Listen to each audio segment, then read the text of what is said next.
My name is Stella Crawford.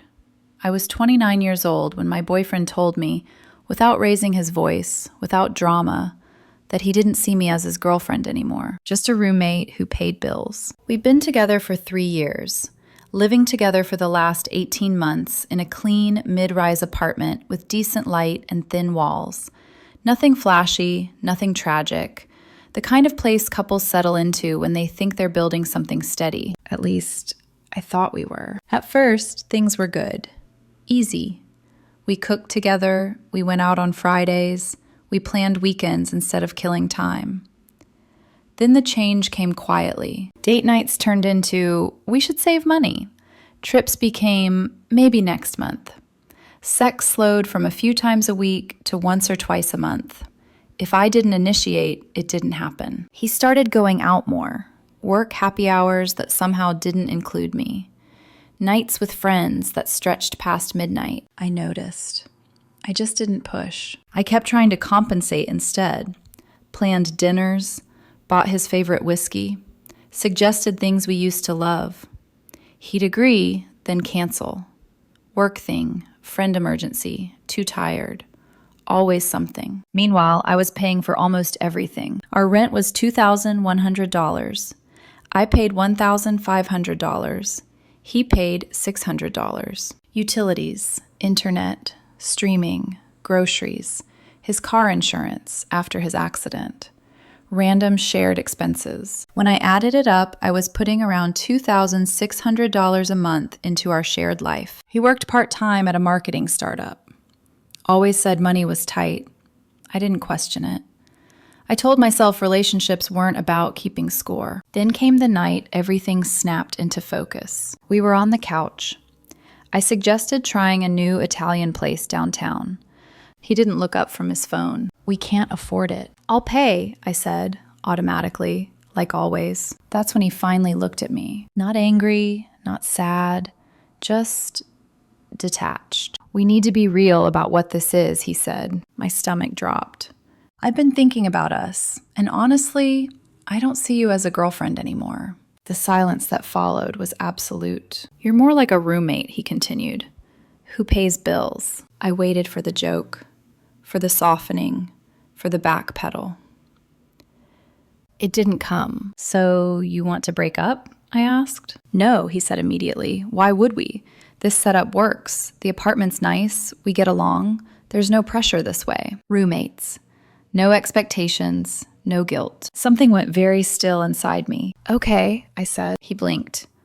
Okay. Yeah, roommates make sense. Relief flooded his face. He smiled. See? I knew you'd be cool about it. He went back to his phone. I went to my laptop. That night, I built a spreadsheet. Rent, $1,050 each. Utilities, split evenly. Internet, split. Groceries, separate. Insurance, individual responsibility. Clear, clean, fair. I emailed it to him. Subject line, roommate expense agreement. He didn't check it that night. The next morning, he opened it while eating cereal. I watched. What is this? Our new expense split, I said calmly. You're seriously making me pay half? Yes. But roommates don't subsidize each other. His face. Then we should find a cheaper place, I said. Or you can work full-time. That night, I came home with my own groceries. I ordered a mini fridge, put it in my room. When he opened the main fridge and saw it empty, he stared like something had been stolen.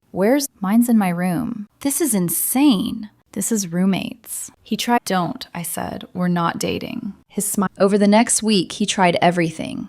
Anger, guilt, tears. I didn't. Then he noticed his insurance lapsed. What happened? I stopped paying it. How am I supposed to get to work? Uber, bus, roommate problem. By the end of the week, he was broke. And 2 days later, I had a date. The night. Why are you dressed like that? I'm going. With who? A date. His face froze. You can't. I'm single. You live with me. As a roommate. I grabbed my keys. Don't wait up, I said. And I walked out. The date went better than I expected. Coffee turned into dinner. Dinner turned into laughter that felt unfamiliar, easy, unforced. He listened when I spoke, asked questions, didn't check his phone every 3 minutes. When the bill came, he reached for it, then paused. "We can split," he said, "if you want." "I like splitting," I replied. He smiled like that told him something important.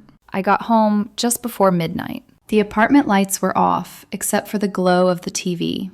My roommate was sitting on the couch in the dark, arms crossed, jaw tight. "We need to talk," he said. "It's late. You can't date other people." I slipped off my shoes. "I'm single. You live with me." "As a roommate." "That's not what I meant." "Then what did you mean?" I asked. His mouth opened, closed. He didn't have an answer that didn't contradict his own words. "I'm going to bed," I said, and locked my door. After that, things deteriorated fast. He started leaving his things everywhere.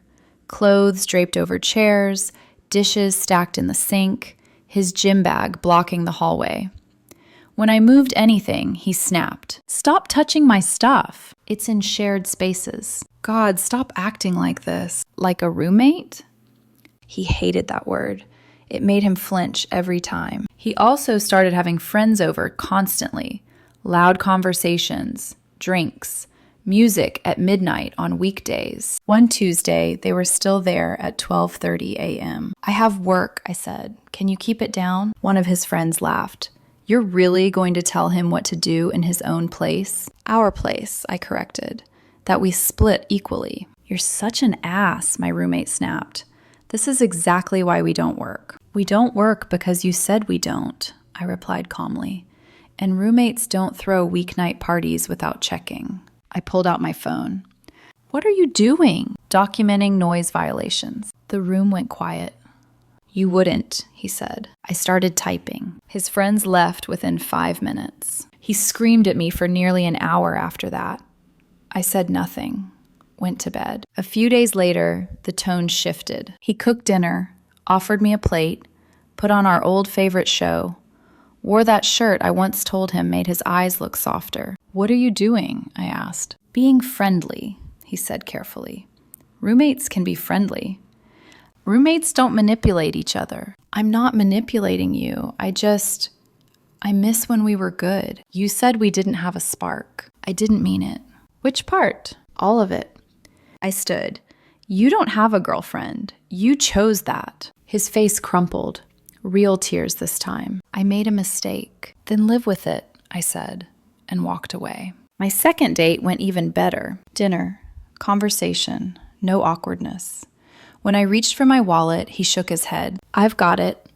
"I don't need you to." "I want to." That difference mattered. When I got home, my roommate wasn't alone. His ex-girlfriend was there. She stood like she owned the place, arms crossed, perfect posture. The same smile she used in old photos, the one that said she was always certain she'd win. "We need to talk," she said. I set my bag down. "About?" "You're being cruel," she continued. "He didn't mean for things to go this far." "He meant every word he said," I replied. "I'm just taking him seriously." "You're punishing him for being honest." "No, I'm respecting the boundary he set." "He didn't mean you should start seeing other people." I looked at him. "Then what did you mean?" He stared at the floor. She stepped closer. "He needed space, breathing room. He said I was a roommate who pays bills." That was a figure of speech. It was a sentence, I corrected, and I adjusted accordingly. "You're being deliberately difficult." "I'm being consistent." She scoffed. "You need to stop this and work on your relationship." "There is no relationship." "Stop saying that word," she snapped. "Why? It's accurate." She left, angry. Called me heartless on the way out. After the door closed, he tried again. "Can we talk? Really talk?" "About what?" "Fixing us." "There is no us." "How can you be so cold?" "I'm not cold. I'm neutral, like you are with a roommate." He cried, begged, apologized, said he never wanted to hurt me. I felt bad for about 5 minutes. Then I remembered him laughing with his friends about how easy I was, how I never made waves, how I always paid. I felt less bad. After that, he turned vindictive. Unplugged my phone charger at night. Accidentally used all the hot water. Forgot to give me packages. I documented everything. Then he made a mistake. I got an email from the landlord asking me to come in. My roommate had filed a complaint.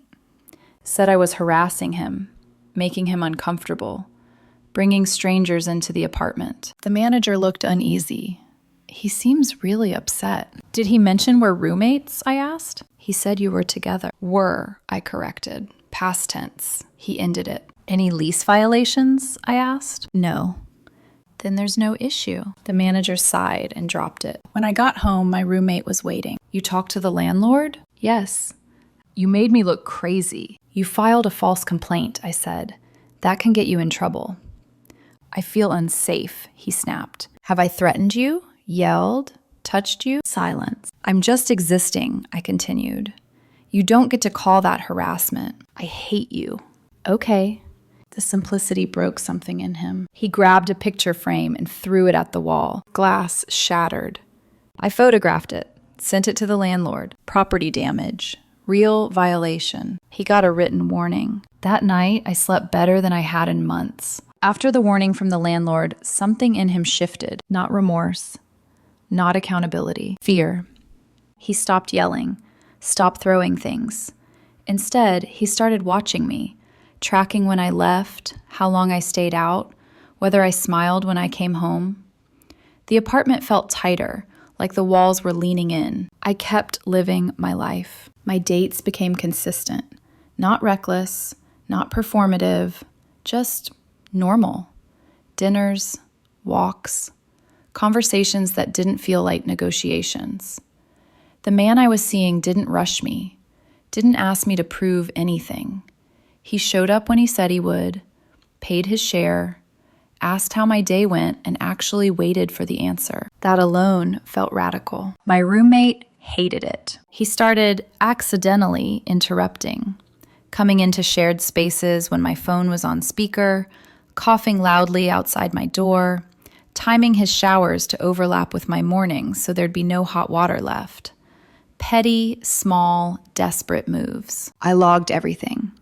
Dates, times, incidents. One night, he cornered me in the kitchen. You're doing this to hurt me. I'm living, I said. You're flaunting it.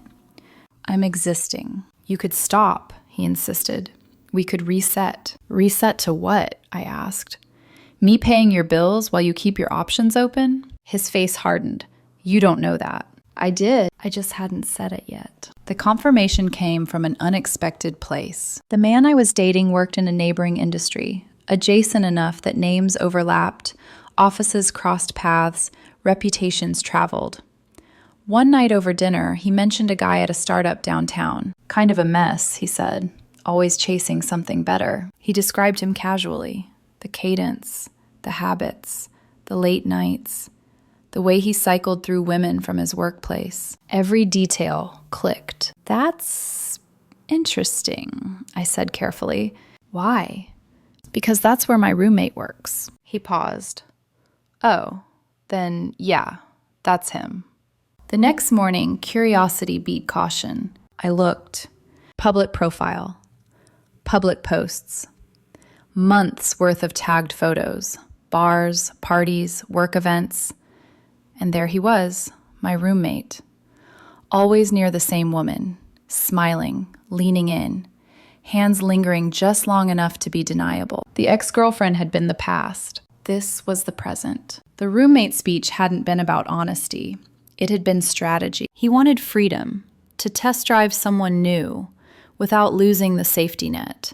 My money, my stability, my willingness to wait. He'd assumed I would. I didn't confront him. I didn't need to. Instead, I let reality keep doing the work. My relationship deepened. We became official, not with announcements or declarations, just consistency. He came over more often, brought groceries, cooked, cleaned up after himself without being asked. The contrast was brutal. My roommate noticed. The first time he met him, my boyfriend smiled warmly and said, "Hi, you must be the roommate." The word landed like a slap. My roommate said nothing, just stared. One morning, my boyfriend stayed over. We made pancakes, laughed too loudly, music playing, light spilling through the windows. My roommate came out of his room and froze. "Are you serious right now?" he demanded. "Morning," I said. "Want pancakes?" "You're sleeping with him here?" "I'm in a relationship," I replied. "This is my home." My boyfriend smiled.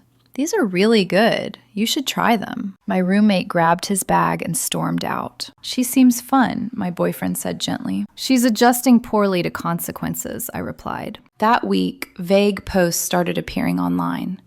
Quotes about betrayal, about being used, about toxic partners who punish honesty. No names, no tags. Everyone knew. I didn't respond. Then the lease renewal notice came. My roommate slid it across the counter like it was a given. "We should tell the landlord we're staying," he said. "You should," I replied. He frowned. "We should. Together." "I'm not renewing." The silence stretched. "What?" "I signed a new lease," I said calmly. 1 bedroom. "You can't just leave." "The lease ends," I said.